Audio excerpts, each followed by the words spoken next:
2024 సార్వత్రిక ఎన్నికల్లో రాష్ట్ర వ్యాప్తంగా కూటమి సునామీ సృష్టించింది. కానీ ప్రకాశం జిల్లా ఎర్రగొండపాలెం నియోజకవర్గంలో టీడీపీ అభ్యర్థి ఎవరైతే ఉన్నారో వాళ్ళు ఓడిపోవడం జరిగింది. ప్రస్తుతం కూటమి ప్రభుత్వం అధికారంలో ఉంది. ఎర్రగొండపాలెం నియోజకవర్గంలో టీడీపీ పార్టీ పరిస్థితి ఏ విధంగా ఉందనేది మనతో పాటు ఎర్రగొండపాలెం నియోజకవర్గ టీడీపీ ఇన్ఛార్జ్ గూడూరు ఎలక్షన్ బాబు గారు ఉన్నారు. ఒకసారి మనం ఆయనతో మాట్లాడే ప్రయత్నం చేద్దాం. సార్ నమస్తే. నమస్కారం. ఫస్ట్ ఆఫ్ ఆల్ రాష్ట్ర వ్యాప్తంగా ఏదైతే 2024 ఎన్నికల ముందు అసలు ఫస్ట్ అనౌన్స్ చేసిన సీటు చంద్రబాబు గారు టీడీపీ తరఫున గూడూరు ఎలక్షన్ బాబు గారు. అట్లాంటి గూడూరు ఎలక్షన్ బాబు గారు ఓటమి పాలవటం జరిగింది. ఏమనిపించింది? మీ ఓటమికి గల కారణం?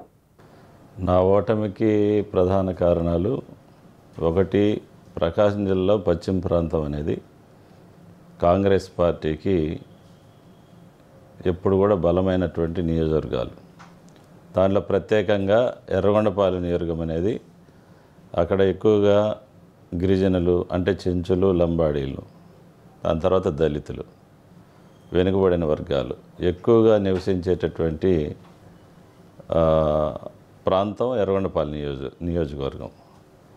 అనాది నుంచి అక్కడ ఎప్పుడూ కూడా తెలుగుదేశం పార్టీ గెలవల, ప్రతిసారి ఓడిపోతూనే వస్తుంది. దానికి ప్రధాన కారణాలు అక్కడ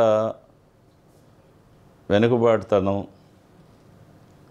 గిరిజనులు ఎక్కువ ఉన్న ప్రాంతం కాబట్టి మనం ఎడ్యుకేట్ చేసే దాంట్లో ఇంకా బాగా వాళ్ళ దగ్గర తీసుకొని రావడం జరిగింది. స్వల్ప మెజార్టీతో ఓడిపోయింది. ప్రధాన కారణం వచ్చేసి అన్ని చోట్ల తెలుగుదేశం పార్టీ సునామీ సృష్టించింది. రాష్ట్రంలో దగ్గర దగ్గర 164 సీట్లు ఎన్డీఏ కూటమి ప్రభుత్వం గెలుచుకుంది. మా సీటు ఓడిపోవడానికి ప్రధాన కారణం వచ్చేసి గతంలో అక్కడ ఉన్నటువంటి ఎవరైతే తెలుగుదేశం పార్టీ పెత్తనాలు చేస్తున్నారో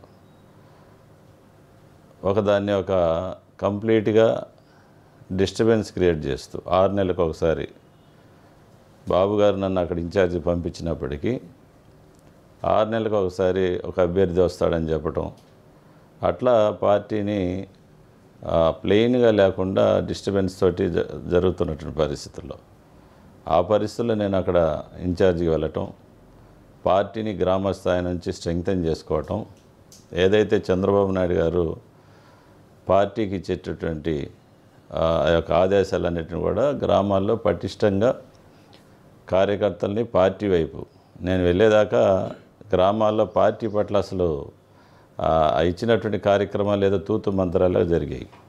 నేను వెళ్ళినాకనే పార్టీ సిస్టాన్ని క్రియేట్ చేసే దాంట్లో భాగంగానే ఒక గ్రామానికి నేను 5-6 సార్లు వెళ్ళటం జరిగింది. కొన్ని గ్రామాలకైతే 10-15 సార్లు వెళ్ళటం జరిగింది. చెంచుగూడెలు అయితే రాత్రులు కూడా పడుకొని వారిని ఎడ్యుకేట్ చేయటం జరిగింది. ఇన్ని చేసినప్పటికీ ఓటమి గల ప్రధాన కారణం గతంలో పోటీ చేసినటువంటి ఉన్నటువంటి మంత్రి అక్కడ పోటీ చేయకపోవటం ప్రధాన కారణం ఒకటి.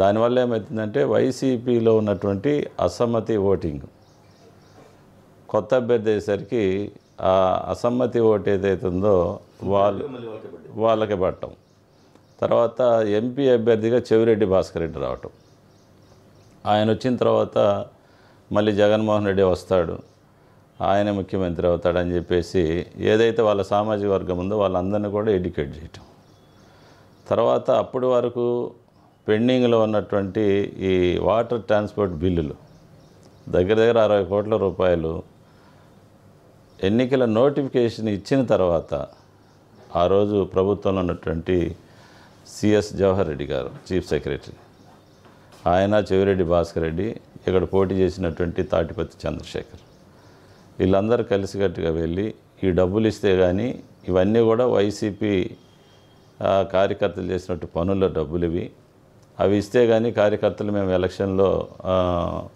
పార్టిసిపేట్ చేయము, ఎలక్షన్లో చేయమని చెప్పేసి వాళ్ళు భీష్మించి కూర్చున్నారు, మీరు ఖచ్చితంగా డబ్బులు ఇవ్వాలని చెప్తే ఆ డబ్బులు 60 కోట్ల రూపాయల దగ్గర మా నియోజకవర్గానికి రిలీజ్ చేయటం జరిగింది. అది ఫైనాన్షియల్ స్ట్రెంగ్త్గా వాళ్ళు వైసీపీ కార్యకర్తలకి అది ఒక బలంగా తయారైపోయింది. దాని తర్వాత వాళ్ళు కూడా చెవిరెడ్డి భాస్కర్ రెడ్డి వచ్చిన తర్వాత ఎర్రగొండపాలెంలోనే ఒక 40,000 మెజార్టీ వస్తుంది, అక్కడే డబ్బులు ఖర్చు పెట్టండి, అక్కడే మీరు ఎక్కువ టైం స్పెండ్ చేయండి అని చెప్పేసి వైసీపీ నాయకులైతేనే జిల్లాలో ఉన్న వాళ్ళందరూ కూడా చెప్పటం, అతను నా దగ్గరే తిష్టా వేయటం, ఇవన్నీ కూడా ఓటమికి ప్రధాన కారణం. అందులో ఎర్రగొండపాలెం ఎప్పుడు కూడా టీడీపీలో ప్లెయిన్గా ఉండే కాన్స్టిట్యున్సీ కాదు. ఇది వచ్చిన వాడిని ఇబ్బందులు పెట్టడం, 6 నెలలకు ఒకసారి అభ్యర్థిని తేవటం, ఇవన్నీ జరిగినాయి. దానివల్లనే స్వల్ప తేడాతో ఓటమి పాలవటం జరిగింది. ఎర్రగొండపాలెం నియోజకవర్గం అనేది అసలు టీడీపీ గెలవని నియోజకవర్గం. అసలు గూడూరు యాక్షన్ బాబు గారికి ఈ నియోజకవర్గం మీకు సంబంధం లేని నియోజకవర్గం. మీరు యాక్చువల్గా ఈ నియోజకవర్గంతో మీకు అసలు ఇది లేదు. కానీ ఇక్కడ ఎట్లా టీడీపీ గెలవదని తెలిసి కూడా, ఇక్కడ టీడీపీ పార్టీకి ఇబ్బందులు ఎదురవుతాయి అని తెలిసి కూడా మీరు ఈ నియోజకవర్గాన్ని అసలు ఎందుకు ఎంచుకున్నారు? నేను ఎంచుకోలేదు. స్వయంగా తెలుగుదేశం పార్టీ జాతీయ అధ్యక్షులు వారు నారా చంద్రబాబు నాయుడు గారు, మా యువ నాయకులు నారా లోకేష్ గారు, అప్పుడు వైసీపీ ప్రభుత్వం అధికారులు ఉన్నప్పుడు అక్కడ ఒక మంత్రి ఆదిమూలపు సురేష్ ఉండేవాడు. ఆయన దాటికి అక్కడ ఉన్నటువంటి ఎవరైతే తెలుగుదేశం పార్టీ లీడ్ చేస్తున్నారో వాళ్ళందరూ కూడా చేతులు ఎత్తేసేయటం, మంత్రి దీనికి మేము తట్టుకోలేకపోతా ఉన్నాము, ఎవరో ఒకరు ఖచ్చితంగా ఇప్పుడే ఇన్ఛార్జిగా వస్తే పార్టీని అక్కడ సెటరేట్ చేస్తారని చెప్పేసి చంద్రబాబు నాయుడు గారికి, లోకేష్ బాబు గారికి నా మీద ఉన్నటువంటి ఒక కమిట్మెంట్. ఎందుకంటే నేను ఫస్ట్ చిన్నప్పటి నుంచి కూడా తెలుగుదేశం పార్టీలో కార్యకర్తగా ఉన్నా. దగ్గర 94 నుంచి ప్రత్యక్ష రాజకీయాల్లో ఉన్నా. 95లో నేను ఎంపీపీని, 2001లో జెడ్పీటీసీని, 2006లో సర్పంచ్ని. తర్వాత ఉమ్మడి రాష్ట్రం ఉన్నప్పుడు ఉమ్మడి రాష్ట్రంలో నేను ఎస్సీసీఎల్ జనరల్ సెక్రటరీగా ఉన్నాను. స్టేట్ మెయిన్ బాడీలో సెక్రటరీగా 2 పర్యాలు పనిచేయటం జరిగింది.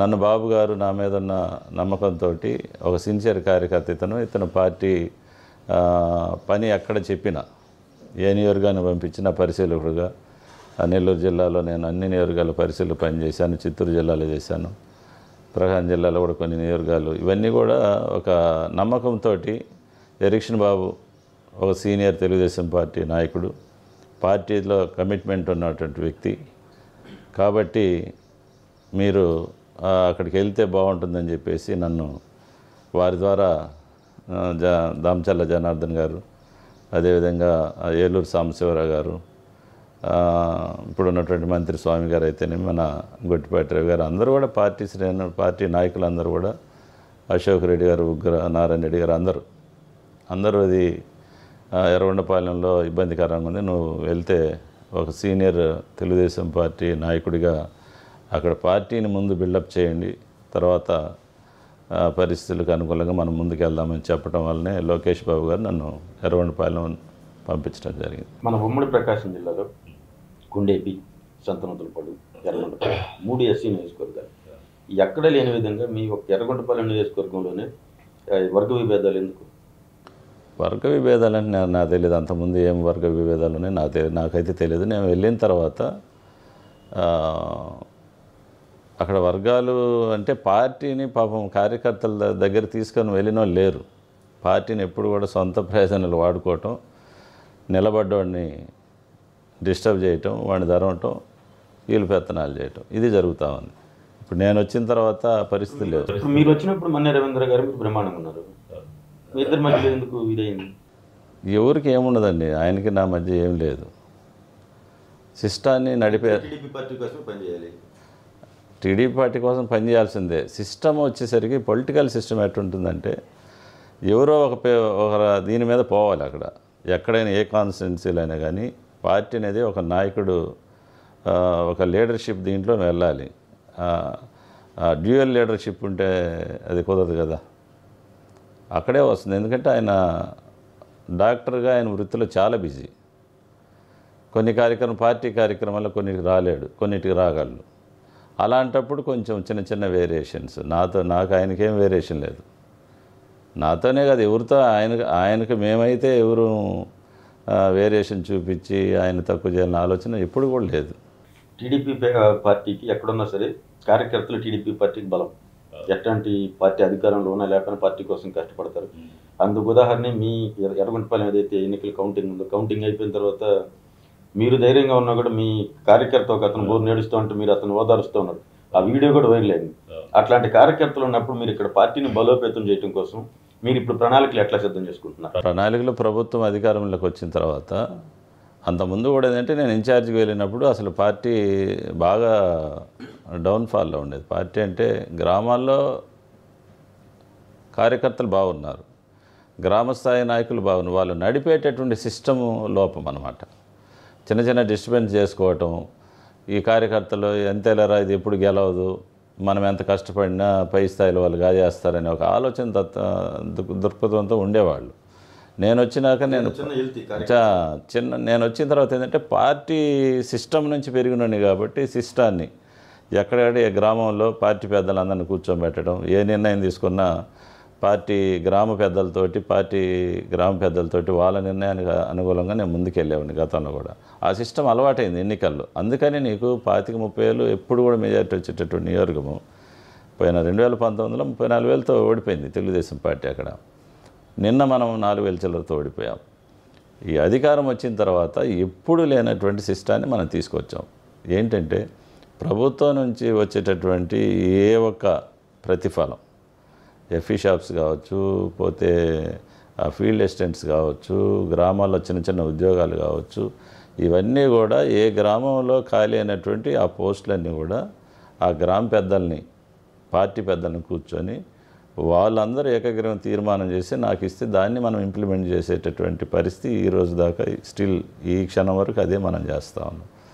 ఏదొచ్చినా చిన్న చిన్న ఏమైనా వర్క్స్ వచ్చినా, నిన్న సీసీ రోడ్లు వచ్చారు, ఏ గ్రామంలో వాళ్ళే నాయకులు చేసుకున్నారు, వాళ్ళు చెప్పిందే వేదంగా మనం పనిచేస్తూ ఉన్నాం. అంటే ఒక సిస్టాన్ని క్రియేట్ చేసాం మనం. ఎందుకంటే ఆ సిస్టమ్ క్రియేట్ చేసినప్పుడే పార్టీ మీద వాళ్ళకి నమ్మకం పెరుగుతుంది, పార్టీ లీడ్ చేసేటటువంటి నా మీద కూడా విశ్వాసం పెరుగుతుంది, ఒక అభిమానం కూడా వస్తుంది. అందుకని ఇప్పుడు ఎర్రగొండపాలెం కాన్స్టిట్యున్సీలో బలమైనటువంటి తెలుగుదేశం పార్టీ క్యాడర్ని నేను తయారు చేశాను. కేఎస్ఎస్ల దగ్గర నుంచి, తర్వాత గ్రామ party, booth committee, unit incharges, cluster ఇన్ఛార్జెస్లు, ఒక పటిష్టమైనటువంటి నాయకత్వాన్ని ఈరోజు మనం ఎర్రగొండపాలెం కాన్స్టిట్యున్సీలో బిల్డప్ చేశాము. ఈరోజు పార్టీ కార్యకర్తలు కానీ నాయకులు కానీ ప్రభుత్వ అధికారుల దగ్గర కూడా గౌరవం పెరిగినటువంటి పరిస్థితి. ఒరే మన తెలుగుదేశం పార్టీ నాయకులు వస్తున్నారు, ఒకటే చెప్పాం, మా నాయకులు వచ్చినప్పుడు మీరు హానర్ చేయండి, నిజాయితీ ఉంటే చేయండి, నిజాయితీ లేకుండా ఏది అడిగినా నా దృష్టికి తీసుకున్నాను. ఫేక్ అడ్మినిస్ట్రేషన్ నాకు అవసరం లేదు. గతంలో చాలా వైసీపీ ప్రభుత్వంలో ఒకటి పొలం ఒకటికి ఆన్లైన్ చేయటం, పొలాల దగ్గర కొట్టుకొని హత్యలు కూడా జరిగినాయి వైసీపీ అధికారులు ఉన్నప్పుడు, మీకు తెలుసు. ఆ హత్యల్లో ప్రభుత్వ అధికారులు కూడా, ఎంఆర్ఓలు, ఆ స్థాయి వాళ్ళు కూడా సస్పెండ్ కావటం జరిగింది. అలాంటి చెడ్డ పేరు మనకు రాకుండా సిస్టమేటిక్గా ఈరోజు ప్రభుత్వం నుంచి వచ్చేటటువంటి ప్రతి ఒక్క సంక్షేమ పథకం కానీ, అభివృద్ధి కార్యక్రమాలు కానీ పార్టీ నాయకుల అభిప్రాయాల మేరకు ఈరోజు మనం చేస్తున్నాం. కాబట్టి తెలుగుదేశం పార్టీ ఎర్రగొండపాలెం నియోజకవర్గంలో చాలా బలంగా, గతంలో కంటే కూడా చాలా బలంగా తయారైంది. గూడూరు ఎలక్షన్ బాబు మంచి విద్యావంతుడు. ఎవరన్నా ఫోన్ చేసినా కూడా, ఎందుకు నేను ఫోన్ చేసినా కూడా పెద్దోళ్ళైనా చిన్నోళ్ళైనా ముందు అన్న అని పిలుస్తారు, బాగా ప్రేమగా మాట్లాడతారు. ఇది ఒక యాంగిల్ అంటారు. రెండో యాంగిల్ ఇంకోటి ఉండిద్దంట కదా, నీకంటూ ఒక వర్గం, నీకంటూ ఒక గ్రూపు, తొక్కాలనుకున్నాను తొక్కటం. ఇది అది ఎప్పుడు నేను చూడ సెకండ్ హాఫ్ అది లేదు ఇప్పుడు ఒకటి సార్, నేను తెలుగుదేశం పార్టీ కార్యకర్తని. ఈ పార్టీ అంటే పిచ్చి. చిన్నప్పటి నుంచి చదువు ముగించుకొని వస్తున్నాయని నేను ఎంపీపీ అయ్యా ప్రత్యక్ష రాజులు 94లో. 95లో ఎన్టీ రామారావు గారి దగ్గరికి వెళ్ళాను నేను, ఆయన ముఖ్యమంత్రి గారు. ఏప్రిల్ 21 తారీఖు, మార్చి 18 నేను ప్రమాణ స్వీకారం చేసి ఏప్రిల్ 21 తారీఖున, ఏప్రిల్ 21న మా ఎమ్మెల్యే నన్ను తీసుకోమని. ఆ రోజు ఆయన కాళ్ళకు దండం పెట్టా. ఎందుకు పెట్టానంటే ఒక ఓసీ దీని నుంచి ఒక ఎస్సీనైనా నన్ను అక్కడ గెలిపించాను, దానికి ఆయన కృతజ్ఞత చెప్పాను.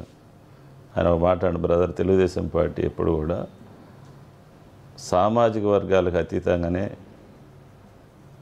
ప్రతిభను గుర్తించి పెడుతుంది తప్ప వేరే ఉద్దేశం లేదు. గో హెడ్ బ్రదర్, రాజకీయాలను ప్రజలతో మమేకం కావాలని చెప్పేసి పెద్ద ఆయన మాట్లాడారు. ఆ రోజు నుంచి ఈ రోజు వరకు కూడా ఒకటే పార్టీ. తర్వాత బాబు గారు, ఆయన అడ్మినిస్ట్రేషన్, పార్టీ పట్ల ఆయన కమిట్మెంట్, ప్రజల పట్ల ఈ రాష్ట్రం లో ఉన్నటువంటి సామాజిక వర్గాల ప్రజల పట్ల ఆయనకున్నటువంటి కమిట్మెంట్ మనం చూసాం. చాలా బాబు గారు మాటపడి కూడా కొన్ని సామాజిక వర్గాలతో మాటపడి కూడా ఈ రాష్ట్రంలో దళితులు, బలహీన వర్గాలు వీళ్ళందరూ కూడా సమాజంలో గౌరవంగా బ్రతకాలని ఎప్పుడు ఆలోచించాడు. వాస్తవంగా నేను జడ్పీటీసీ ఉన్న రోజులు ఈ రాష్ట్రంలో హోటల్లో 2 గ్లాసుల పద్ధతి, అంటరానితనం, అస్పృశ్యత అంతర్లీనంగా ఉన్నాయి ఈ 2 ఈ రాష్ట్రంలో. తర్వాత 2 గ్లాసుల పద్ధతి ఉంది హోటల్స్లో. ఇవన్నీ ముఖ్యమంత్రి ఉన్నప్పుడు గౌరవ చంద్రబాబు నాయుడు గారి దృష్టికి తీసుకెళ్లారు. ఆయన ఆలోచన చేశాడు. అంటే ఆయన ప్రభుత్వం అంటే ఎప్పుడు కూడా మీరు ఆలోచన చేయండి, ఒక గ్రామాల అభివృద్ధి కాదు, సంక్షేమం కాదు, సమాజంలో ఉన్నటువంటి ఈ రుగ్మతలు చిన్న ఈ అసమానతలు తొలగించాలని చెప్పి కూడా ఆ రోజుల్లోనే జస్టిస్ పున్నయ్య గారిని కమిషన్గా నియమించి అసలు ఈ రాష్ట్రంలో అంటరానితనం ఉందా, అస్పృశ్యత ఉందా, హోటల్లో 2 గ్లాసుల పద్ధతి ఉందా, ఇవన్నీ ఆ కమిషన్ ద్వారా రిపోర్ట్లన్నీ తెప్పించుకొని నిజంగానే అంతర్లీనంగా ఈ రాష్ట్రంలో అంటరానితనం, అస్పృశ్యత ఉంది. మనం ఏం చేయాలి? హోటల్లో 2 గ్లాసుల పద్ధతి తీసేయాలి. హోటల్లో 2 గ్లాసుల పద్ధతిని తీసివేసి అస్పృశ్యత, అంటరానితనం పోవాలంటే హిందూ సమాజంలో విశిష్ట దేవాలయాలన్నింటిలో కూడా దళితులని దేవాలయ ప్రవేశం చేసి సహపంక్తి భోజనాలు ఏర్పాటు చేసిన చరిత్ర చంద్రబాబు నాయుడు గారిది. రాష్ట్రంలో ఎవరు ఆలోచన చేయలే. అలాంటి దేవాలయాల్లో దళితుల్ని ప్రవేశం చేసినప్పుడు హిందూ సమాజం కూడా కాస్త ఇన్ని రోజుల నుంచి కట్టుబాట్లు, ఇన్ని రోజుల నుంచి సాంప్రదాయాలు విరుద్ధంగా ఆయన చేస్తున్నాడు అని కూడా మాటలు రావటం కూడా జరిగింది ఆయన మీద. కానీ వాటన్నిటికీ ఆయన ఎప్పుడు కూడా వెరవలే. ఎప్పుడు కూడా ఆయన పదవి కూడా ముఖ్యమంత్రి కావాలా, ముఖ్యమంత్రి రాజకీయ పదవి నాకు అవసరం, ఇది కావాలని ఎప్పుడు ఆలోచన చేయలే. ఆయన ఎప్పుడు కూడా ఒక మాట అంటాడు, మనం చేసేదే చేయగలిగింది ప్రజలకు చెప్పాలి, చేయలేనిది ప్రజలకు చెప్పి మనం ప్రజల్లో ఒకసారి ప్రజాస్వామ్యంలో రాజకీయ వ్యవస్థలో ఒకసారి ప్రజల్లో ఫెయిల్యూర్ అయిన తర్వాత మళ్ళీ రికవరీ కావాలంటే చాలా కష్టం అని చెప్పేసి ఆ రోజు ఈ సమాజం మొత్తం కూడా కాస్త సాంప్రదాయాలు ఉంటాయి కదా గ్రామాల్లో, వాళ్ళు కొంతమంది లోపల గుసగుసలాడినా ఆయన వాటిని వెరవకుండా ఈ సమాజంలో మనుషులుగా పుట్టిన తర్వాత అందరం సమానమైనటువంటి ఈ సమాజంలో అందరూ గౌరవించబడాలని చెప్పేసి దళితుల్ని, బడుగు బలహీన వర్గాల్ని ఈ సమాజంలో గౌరవాన్ని పెంపొందించి వారి గురించి ఆలోచన చేసినటువంటి మహా వ్యక్తి ముఖ్యమంత్రి నారా చంద్రబాబు నాయుడు గారు. ఈ ఆలోచనలన్నితోటి మేము ముందుకు వెళ్తా ఉన్నాం. ఇప్పుడు ఎర్రగొండపాలెం నియోజకవర్గం ఈ గడిచిన ఇప్పుడు 1 year దాటింది. ఆల్రెడీ ఇప్పుడు మీరు సుపరిపాలనలో తొలి కార్యక్రమం కూడా కంప్లీట్ చేసి ఉంటారు.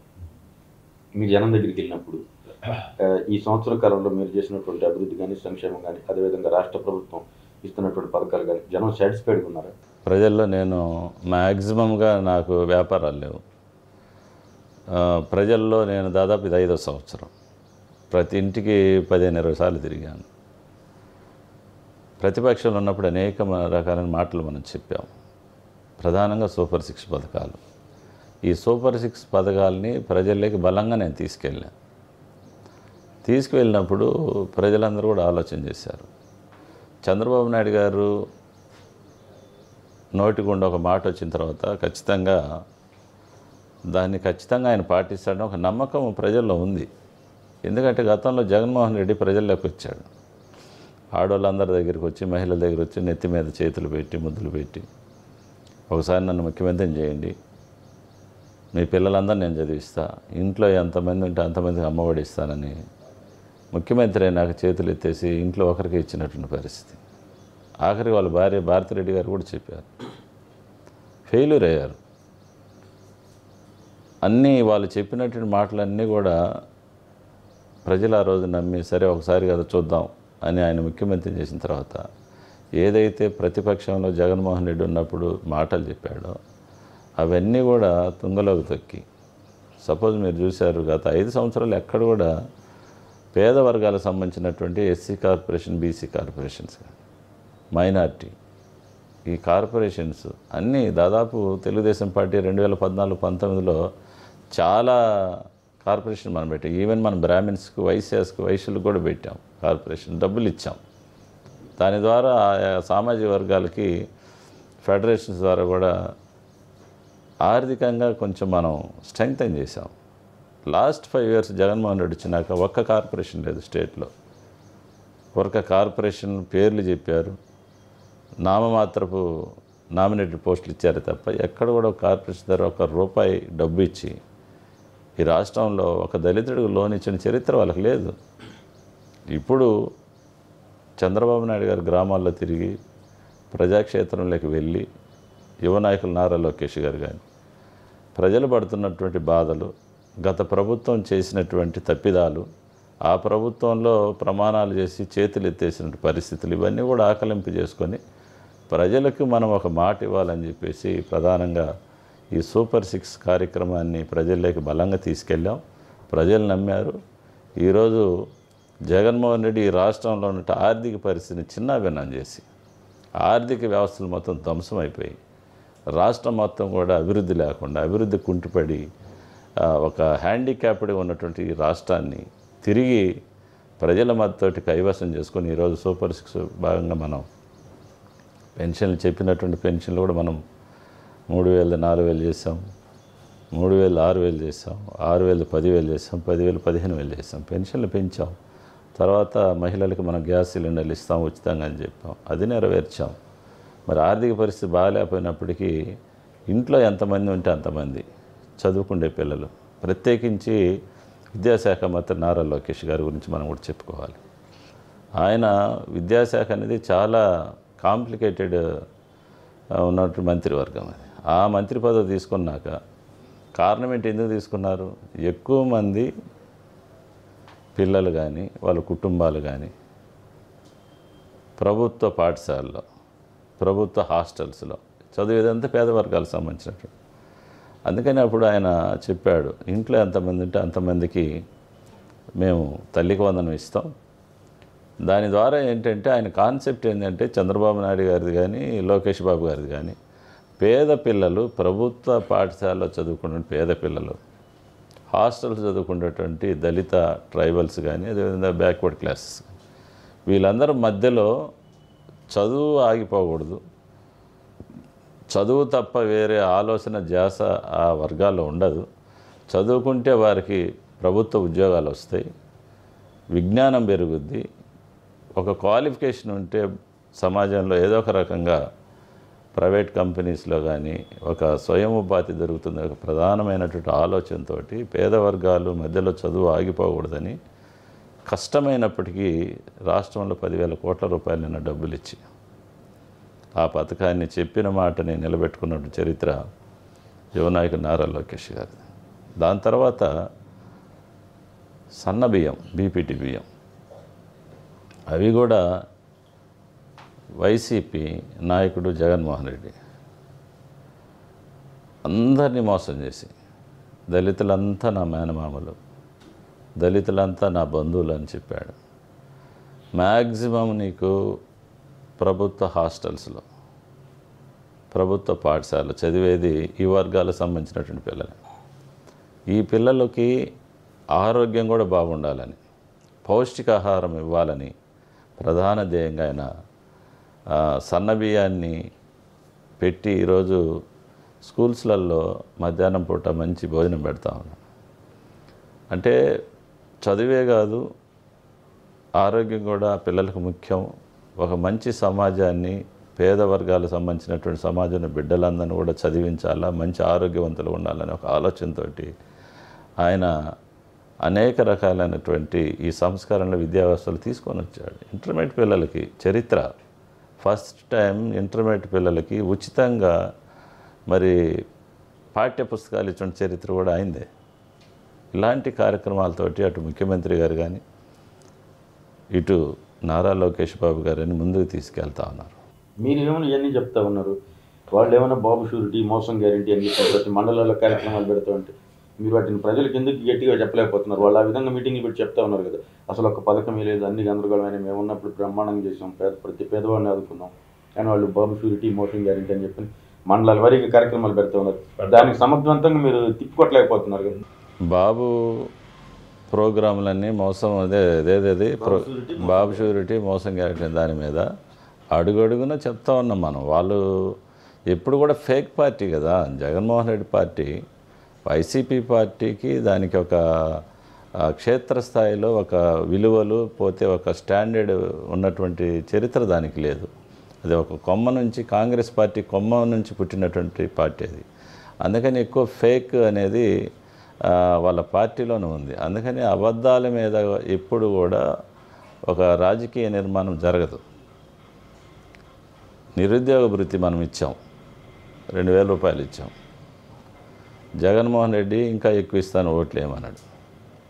ఇంజనీరింగ్ కాలేజీల దగ్గరికి వెళ్ళాడు, పిల్లల్ని రెచ్చగొట్టాడు, మీకు అందరికి ఉద్యోగాలు ఇస్తాం, మాకు ఓట్లు వేయండి, ముఖ్యమంత్రి చేయండి. పాపం నమ్మారు, వేశారు. 5 సంవత్సరాలు ఎక్కడైనా ఒక ప్రభుత్వం నోటిఫికేషన్ ఇచ్చాడు జగన్మోహన్ రెడ్డి గారు? వాళ్ళని ఫేక్ అంటారా?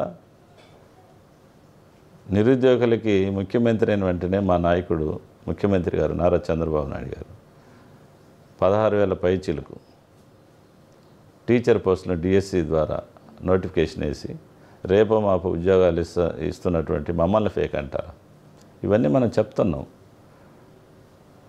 అన్నా క్యాంటీన్లు పెట్టాం మనం గత ప్రభుత్వంలో. మరి ఆయన వచ్చి అన్నా క్యాంటీన్లు మొత్తం రద్దు చేసిండు. మనం మళ్ళీ తిరిగి ప్రారంభించాం. ఎవరిది ఫేక్ అంటారు? మరి అమ్మఒడి ఇంట్లో మొత్తానికి ఇస్తామని చెప్పి ఓట్లు వేయించుకున్నాడు, ఒకరికే ఇచ్చారు. ఫేక్ మరి జగన్మోహన్ రెడ్డి, మరి తల్లికి వందనం ఇంట్లో ఎంతమందికి ఉంటే అంతమందికి ఇస్తామన్న మా ముఖ్యమంత్రి గారు ఫేకా? ప్రజలను వాళ్ళు నమ్మే పరిస్థితి లేరు. ఎందుకంటే ఎక్కడ కూడా ఇదే కదా, ఒక సంక్షేమ కార్యక్రమాలే కాదు, అభివృద్ధి కార్యక్రమాలు కూడా చూసుకోండి. ఎక్కడ కూడా గత 5 సంవత్సరాల్లో పంచాయతీ సర్పంచులకు వచ్చినటువంటి నిధులు కూడా జగన్మోహన్ రెడ్డి గారు పక్కదోవ పట్టించి పంచాయతీలన్నీ కుంటుబడి, అభివృద్ధిలో కుంటుబడేటట్టు చేశాడు అతను. అవన్నీ మనం అందరూ చూసినాం. మరి ఈరోజు పంచాయతీ సర్పంచులకి ఎన్డీఏ కూటమి ప్రభుత్వం వచ్చిన తర్వాత నిధులు కేంద్ర ప్రభుత్వం నుంచి వస్తున్నాయి, రాష్ట్ర ప్రభుత్వం టైప్ నిధులు అన్నీ కూడా వచ్చి ఈరోజు గ్రామాలు అభివృద్ధి చెందుతున్నాయి. మీ నియోజకవర్గం నేనంటే ఎర్రగొండపాలెం నియోజకవర్గంలో గత ఎమ్మెల్యే మంత్రిగా కూడా ఉన్నాడు. ఆ 5 సంవత్సరాల్లో ఆయన చేయలేంది ఈ సంవత్సర కాలంలో, టీడీపీ వచ్చిన సంవత్సర కాలంలో మీరు ఎమ్మెల్యేగా కాకపోయినా కూడా అది ఇన్ఛార్జిగా ఈ నియోజకవర్గానికి మేము తీసుకుని వచ్చాం అని మీరు చెప్పదలుచుకున్నామేంటి? ఇప్పుడు గత 5 సంవత్సరాల్లో ఆదిమూలపు సురేష్ విద్యాశాఖ మంత్రిగా ఉన్నాడు. ఈ నియోజకవర్గంలో ఎక్కువ SC hostels, tribal hostels, residential పాఠశాలలు ఇవన్నీ తెలుగుదేశం పార్టీ అధికారంలో కూడా జరిగినాయి. గత 5 సంవత్సరాలు ఎక్కడ కూడా ఒక హాస్టల్ రిపేర్ చేసిన పరిస్థితి ఆయనకి లేదు. తర్వాత మోడల్ డిగ్రీ కాలేజీ మా టైంలోనే వచ్చింది. ఇన్కంప్లీట్గా ఉండేదాన్ని కూడా గత 5 సంవత్సరాలు పూర్తి చేయలేకపోయాను. దానికి నేను 2 కోట్ల దాకా లోకేష్ బాబు గారిని అడిగి ఆయన ద్వారా డబ్బులు పెట్టించి ఈరోజు మనం పూర్తి చేస్తా ఉన్నాం. ఎస్సీ బాలుర హాస్టల్ అది తెలుగుదేశం ప్రభుత్వం 2014-19లో ప్రారంభించారు. మన జిల్లాలో ఎక్కువ సార్ మీరు సాంఘిక సంక్షేమ మంత్రి శాఖ మంత్రి మీరే ఎక్కడికి తీసుకొచ్చుకున్నట్టుంది ఎక్కువగా. అంటే ఆయన సోషల్ వెల్ఫేర్ మంత్రి మన జిల్లావాడు కాబట్టి మా అదృష్టం. ఎందుకంటే ఎక్కువ హాస్టల్స్ గతంలో సురేష్ చేయనటువంటి పనులన్నీ కూడా ఎక్కడ కూడా ఒక 1/2 కిలోమీటర్ రోడ్ వేసిన చరిత్ర లేదు ఆయనకి, ఆ ప్రభుత్వానికి. ఈరోజు మన ప్రభుత్వం వచ్చిన తర్వాత చంద్రబాబు నాయుడు గారు ముఖ్యమంత్రి అయిన తర్వాత ఆయన సహకారంతో దగ్గర 178 కోట్ల రూపాయలతో అభివృద్ధి చేశాం. హాస్టల్ ఇప్పుడు ఆడపిల్లల హాస్టల్కి, ఎస్సీ బాలికల హాస్టల్కి నిర్మాణానికి మరి మన మంత్రి స్వామి గారు 6 కోట్ల రూపాయలు ఆయన డబ్బులు ఇచ్చాడు, శంకుస్థాపన జరిగింది, పని ప్రారంభించాం. తర్వాత ఈ నియోజకవర్గంలో ఎన్నో హాస్టల్స్ ఉంటే అన్ని హాస్టళ్ళకి గత ప్రభుత్వంలో కనీసం ఒక డోర్ పెట్టేదానికి కూడా ఆ హాస్టల్ ఆడపిల్లలు స్నానాలు చేసేటప్పుడు కూడా పాపం మన బిడ్డలు మరి వాటి కనీసం బాత్రూమ్ డోర్లు కూడా లేవు గత 5 సంవత్సరాలు. కానీ విద్యాశాఖ మంత్రి ఇక్కడ ఉన్నాడు. కానీ మన మంత్రి స్వామి గారు అన్ని హాస్టల్స్కి 92 లక్షల రూపాయలతోటి హాస్టల్ రిపేర్లు మనం చేపిస్తూ ఉన్నాం, మోడర్న్ మోడర్న్ చేసాం. తర్వాత ఎస్సీ బాలుర హాస్టల్ కూడా 1 కోటి పైచలకు మనం డబ్బులు తీసుకొని వచ్చి దాన్ని కూడా కంప్లీట్ చేయబోతా ఉన్నాం. అదేవిధంగా ఇప్పుడు నీకు దగ్గర నిన్న R&Bలో 8 కోట్ల రూపాయలతోటి మనం తార్ రోడ్డు నిర్మాణం చేసుకున్నాం. ఈరోజు మల్లపాలెం రోడ్డు 1 కోటి చిల్లర, తర్వాత చెర్లోపల్లికి 1 కోటి చిల్లర, తర్వాత నడిగడ్డకి 1 కోటి చిల్లర, వెల్లంపల్లి అప్రోచ్ రోడ్డుకి 1 కోటి చిల్లర, మరి ఇంకా పుల్లల చెరువు మండలంలో చేపల మడుగు దగ్గర నుంచి 2 కోట్ల దాకా. ఇలాంటి రోడ్లన్నీ అస్తవ్యస్తమైన రోడ్లు. ఎర్రగొండపాలెం టు పుల్లల చెరువు 2 కోట్లు. ఇవన్నీ మీరు ప్రజల్లోకి వెళ్ళినప్పుడు వాళ్ళకి చెప్తున్నారు, ఇవన్నీ మనం చేపట్టిన అభివృద్ధి కార్యక్రమం ప్రజలకు చెప్తున్నాం. మనం జరిగే పనులు కూడా గ్రూపుల ద్వారా, పోతే పేపర్ల ద్వారా, పత్రికల ద్వారా వస్తూనే ఉన్నాయి. ఈరోజు దగ్గర చాలా రోడ్లు మనం తార్ రోడ్ల నిర్మాణం కూడా చేసుకున్నాం. దగ్గర 15 కోట్ల రూపాయలతో సీసీ రోడ్లు కూడా వేసాం. ఒక పంచాయతీలో 10 లక్షలు కనీసం 10 లక్షలు తగ్గకుండా. అంటే తెలుగుదేశం ప్రభుత్వం వచ్చిన తర్వాత ఫలానా ఊరిలో ఈ పని జరగలేదని అడగకుండా ప్రతి పంచాయతీలో 10 లక్షలు తగ్గకుండా మనం సీసీ రోడ్లు కూడా వేసుకున్నాం. మా తర్వాత మనం ఈ పశువుల తొట్టెల నిర్మాణం చేసుకున్నాం, పశువుల పాకలు, క్యాటిల్ షెడ్స్, ఇవన్నీ కూడా నిర్మాణాలు చేసుకున్నాం. అనేక రకాలైనటువంటి బోర్లు వేయించాం, చాలా చోట్ల బోర్లు, తాగునీటికి బోర్లు వేయించాం. ఇవన్నీ మనం వాళ్ళ గతంలో వాళ్ళు చేయలేనివి మనం చేసినాయి. ఇవన్నీ కూడా మనం ప్రజల్లో చెప్తా ఉన్నాం. ప్రజలు కూడా స్పందిస్తూ ఉన్నారు. ప్రజలు కూడా ఎన్డీఏ కూటమి ప్రభుత్వం ద్వారా సంతోషంగా ప్రజెంట్ ఉన్నారు. ఇప్పుడు మీది కూటమి ప్రభుత్వం, టీడీపీ, జనసేన, బీజేపీ. ఎర్రగొండపాలెం నియోజకవర్గంలో జనసేన, బీజేపీతో మీరు పెద్దగా కలిసికట్టుగా కార్యక్రమాలు చేసినట్టు ఏం లేదు పెద్దగా. ఎందుకు ప్రతి కార్యక్రమం పిలుస్తున్నాం, వస్తున్నారు. కలిసికట్టుగా అంటే ప్రభుత్వ కార్యక్రమాలకు వస్తున్నారు. పార్టీ కార్యక్రమాలు ఎవరి పార్టీ వాళ్ళ కార్యక్రమం వాళ్ళు చేసుకుంటున్నారు. ప్రభుత్వ కార్యక్రమాలకైతే డెఫినెట్గా అందరూ ఐకమత్యంగా ఉన్నారు. ఏముంది, ఏమి ఇబ్బంది లేదు, అందరూ బాగానే ఉన్నారు. ఇప్పుడు అదేవిధంగా ఎర్రగొండపాలెం నియోజకవర్గం గతంలో కంటే, గత 5 సంవత్సరాల వైసీపీ పాలనలో కంటే ఈ సంవత్సర కాలంలోనే మేము ఎన్నో అభివృద్ధి కార్యక్రమాలు అవన్నీ చేపట్టి ఉన్నారు. దానికి తగ్గట్టుగా మీ టీడీపీ క్యాడర్ను కూడా అదేవిధంగా బలోపేతం చేస్తున్నారా? వాళ్ళ దగ్గరికి వెళ్ళేసి గతంతో కంటే ఇప్పుడు మెరుగుపడిందా మీ పార్టీ మీరు అనుకుంటున్నారా? గతంలో కంటే ఇప్పుడు మెరుగుపడ్డది. యాజ్ ఆన్ నౌ ఈరోజు ఎలక్షన్ పెట్టినా టీడీపీ గెలుస్తాం అక్కడ ఎర్రగొండపాలెం. ఇంకొక చిన్న మాట, గూడూరు ఎలక్షన్ బాబు బాగా దగ్గరగా ఉండే వాళ్ళకి మండల కన్వీనర్లు. ఇప్పుడు ఆ గ్రామం ఉంది, ఆ గ్రామంలో ఒక క్యాస్ట్ బేస్డ్ ఉంటారు. వాళ్ళ నుంచో పెట్టుకుని వాళ్ళకి ఆ పదవి ఇవ్వకుండా మీకు బాగా దగ్గరగా ఉండే వాళ్ళకి పదవులు ఇచ్చారంటే ఆ కూడా పడింది. నాకు అందరు సమానమే. నా కోసం ఎవరు ఆర్థికంగా నష్టపోయిన వ్యక్తులు ఎవరు లేరు. నాకు ఓటేసిన సమానమే, మండల స్థాయి నాయకత్వం కూడా ఇద్దరు ఈక్వల్ నా దగ్గర. అందుకని చాలా గౌరవిస్తా. నాకు పార్టీకి ఓటేస్తే చాలు. నా కోసం కష్టపడ్డాడు, నా కోసం ప్రయాసపడుతున్నాడంటే వాళ్ళ కాళ్ళు నెత్తిన పెట్టుకునేటటువంటి మనస్తత్వం నాది. అంటే వేరియేషన్ ఏమి ఉండదు. మండల స్థాయి నాయకుడైనా ఒకటే, గ్రామ స్థాయి నాయకుడైనా ఒకటే. గ్రామ స్థాయి నాయకుడు గౌరవం ఇస్తేనే కదా ఎవరిమైనా. గ్రామంలో గ్రామస్థాయి నాయకుడికి గౌరవం ఇస్తే నాకు గౌరవం పెరుగుద్ది, మండల స్థాయి నాయకుల గౌరవం పెరుగుద్ది. అదేవిధంగా పార్టీ కూడా డెవలప్ అవుద్ది. గ్రామంలో గ్రామస్థాయి నాయకులు మనం ఏం చేయగలం, మనం ఏం చేయలేం. వైసీపీ పార్టీ నుంచి ఎలక్షన్ల ముందు కానీ లేకపోతే ఎలక్షన్ల తర్వాత కానీ వైసీపీ పార్టీ నుంచి ఎవరైతే వచ్చారో టీడీపీలోకి, గూడూరు ఎలక్షన్ వాళ్ళ దగ్గరికి వచ్చారో వాళ్ళకి ఇచ్చినంత ప్రయారిటీ ఎప్పటి నుంచో టీడీపీలో ఉన్న వాళ్ళకి ఇవ్వలేదు. వీళ్ళు ఏడున్నారు మన పార్టీ వాళ్ళకి, వీళ్ళు ఎక్కడికి పోతారని ఏమొత్తం మమ్మల్ని పట్టించుకోవట్లేదు, వాళ్ళకే పదవులు ఇవ్వటం కానీ ఉద్యోగాలు ఇవ్వటం కానీ వాళ్ళకి చేసినంత పనులు గిళ్ళు మాకే పదవులు చేయట్లేదు అనేది ఒక ఏర్పడుతుంది. నిజమాది వైసీపీ పార్టీ నుంచి వచ్చింది, నాయకత్వం వహించే వాళ్ళు ఎవరు రాలేదండి. సాధారణ ప్రజలు వచ్చారు. ఎస్సీలు పార్టీలో చేరినారు, బీసీలు పార్టీలో చేరినారు, కొంతమంది ముస్లిమ్స్ చేరారు. అన్ని సామాజిక వర్గాలని సామాన్యమైనటువంటి ప్రజలు ఆ గ్రామంలో మా తెలుగుదేశం పార్టీ నాయకులు వాళ్ళందరూ కలిసికట్టి తీసుకొని వచ్చి జాయిన్ చేశారు తప్ప పెత్తనాలు చేసేంత నాయకులు మన దగ్గరికి ఎవరు రాలేదు సార్.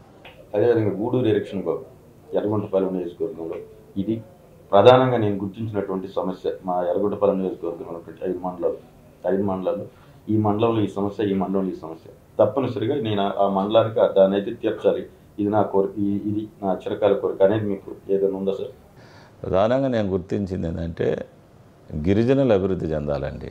అందుకనే బ్రిటిష్ కాలంలో నుంచి ఈరోజు వరకు కరెంటు లేనటువంటి ఇండ్లు ఉన్నాయి, గ్రామాలు ఉన్నాయి. ఇప్పుడు కూడా ఎస్, ఈ మధ్యనే మన ప్రభుత్వం వచ్చిన తర్వాత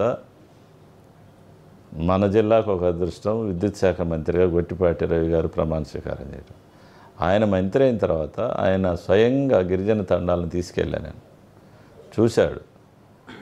చూసి ఇప్పుడిప్పుడే కొన్ని గ్రామాలకు కూడా ఆల్రెడీ కరెంటు లేని గ్రామాలకి కరెంటు మనం వేయించాం, ఆ పని కంప్లీట్ చేసాం. తర్వాత ఫారెస్ట్ క్లియరెన్స్ లేనటువంటి పాలుట్ల ఇలాంటి లోపల ఉన్నటువంటి తండాలు ఉన్నాయి. ఆ తండాల్లో ప్రతి ఇంటికి సోలార్ సిస్టాన్ని పెట్టి వర్క్ కూడా స్టార్ట్ చేసాం ఈ మధ్య. తర్వాత కొన్ని వ్యవసాయం కూడా ఉంది అక్కడ తండాల్లో, అక్కడ కొండల్లో వ్యవసాయం కూడా చేస్తుంటారు ఈ ట్రైబల్స్.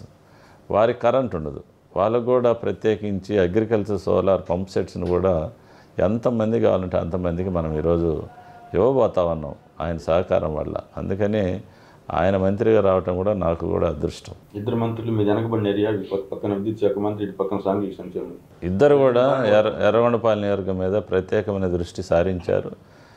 ఇక్కడ ఎక్కువ సమస్యలు ఉన్నాయని గుర్తించారు, ఇక్కడ ఎక్కువ మంది పేదలు ఉన్నారని గుర్తించారు. పేద వర్గాలకు సర్వీస్ చేస్తేనే బాగుంటుందని చెప్పేసి ఒక ఆలోచన దృక్పథం ఉన్నటువంటి మంత్రులు ఈ జిల్లాలో ఉండటం కూడా నాకు అదృష్టం. అందుకనే గిరిజనులకు సంబంధించినటువంటి అన్నీ కూడా మనం ఈరోజు కరెంటు సమస్యలు ప్రధానంగా ఇప్పుడు అన్ని గ్రామాల్లో ఆర్డిఎస్ఎస్ ద్వారా ఈరోజు మనం చేస్తూ ఉన్నాం. ఆర్డిఎస్ఎస్ ద్వారా ఎప్పుడో 50-60 సంవత్సరాల నుంచి లాగినటువంటి తీగలు, స్తంభాలు ఇవన్నీ కూడా తీసేసి అన్నీ ఆధునీకరణ చేస్తూ ఉన్నాం ఆ స్కీమ్ కింద.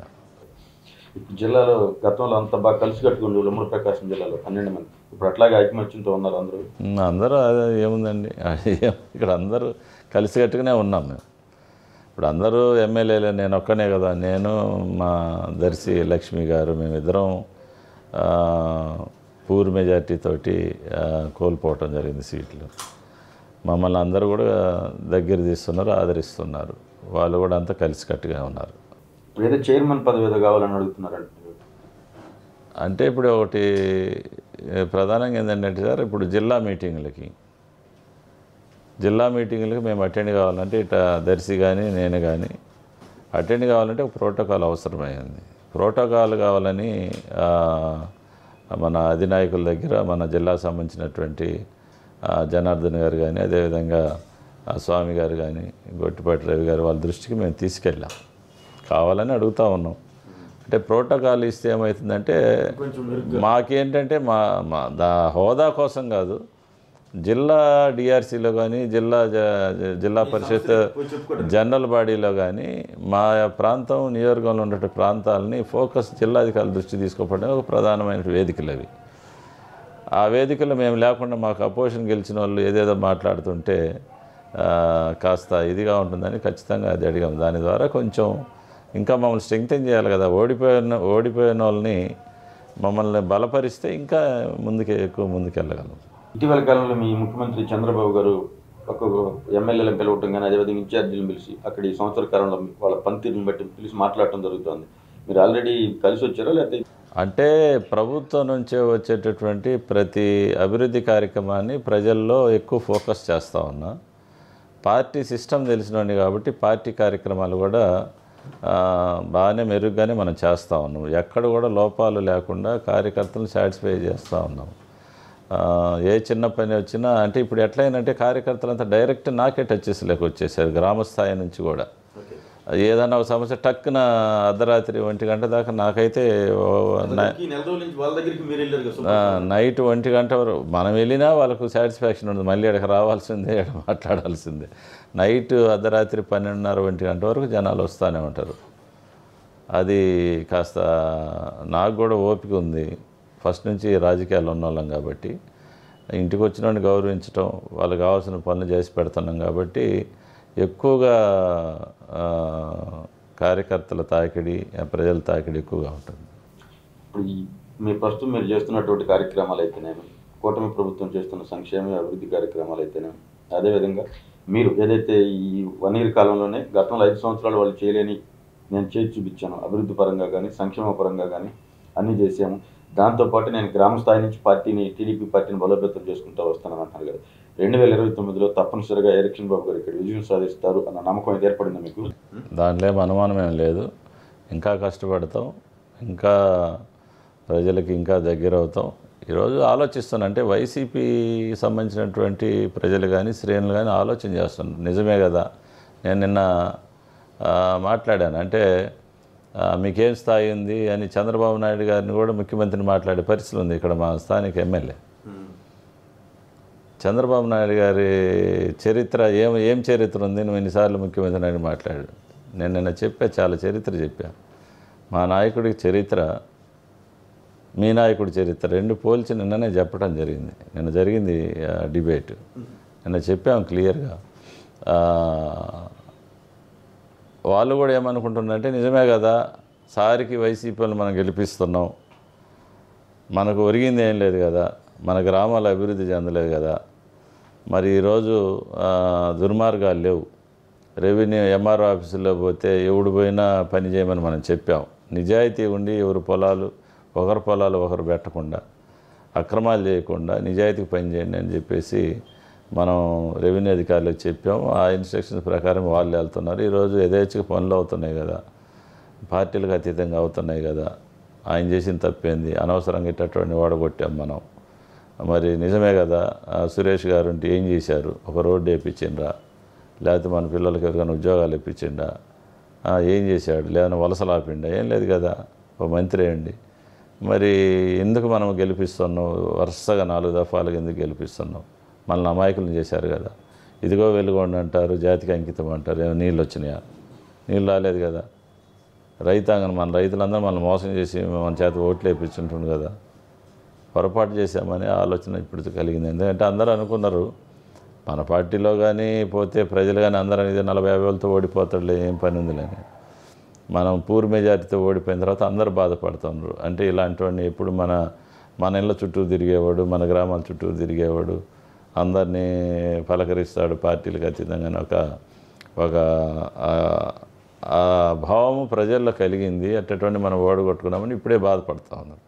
ఏదైతే 2024 ఎన్నికల్లో స్వల్ప ఓట్ల తేడాతో ఓటమి చెందినప్పటికీ టీడీపీ పార్టీ ఇన్ఛార్జిగా ఎర్రగొండపాలెం నియోజకవర్గంలో గడిచిన సంవత్సర కాలంగా నేను చేపట్టినటువంటి అభివృద్ధి కార్యక్రమాలు, అదేవిధంగా ప్రభుత్వం ఇస్తున్నటువంటి సంక్షేమ కార్యక్రమాలు ప్రతి ఒక్క పేద కుటుంబానికి అందిస్తూ, అదేవిధంగా టీడీపీ పార్టీని కూడా గ్రామ స్థాయి నుంచి బలోపేతం చేస్తూ 2029 ఎన్నికలే లక్ష్యంగా నేను పనిచేస్తూ ఉన్నాను. నిత్యం ప్రజల్లోనే ఉంటాను. నాకు ఇంక వేరే వ్యాపారాలు, వేరే వ్యాపకాలు ఏమీ లేవు. నేను నిత్యం ప్రజలతోనే ఉంటాను. దాంతోపాటు టీడీపీ పార్టీ బలోపేతం కోసమే కృషి చేస్తాను. ఎర్రగొండపాలెం నియోజకవర్గం ఏర్పడిన దగ్గర నుంచి ఇప్పటి వరకు ఇక్కడ టీడీపీ అనేది గెలవలేదు.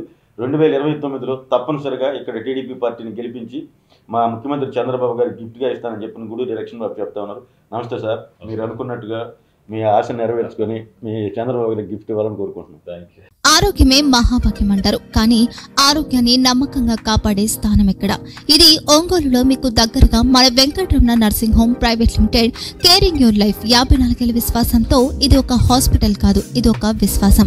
3 తరాలుగా వేలాది కుటుంబాలను ఆరోగ్యంగా నిలిపిన ఆదరణ.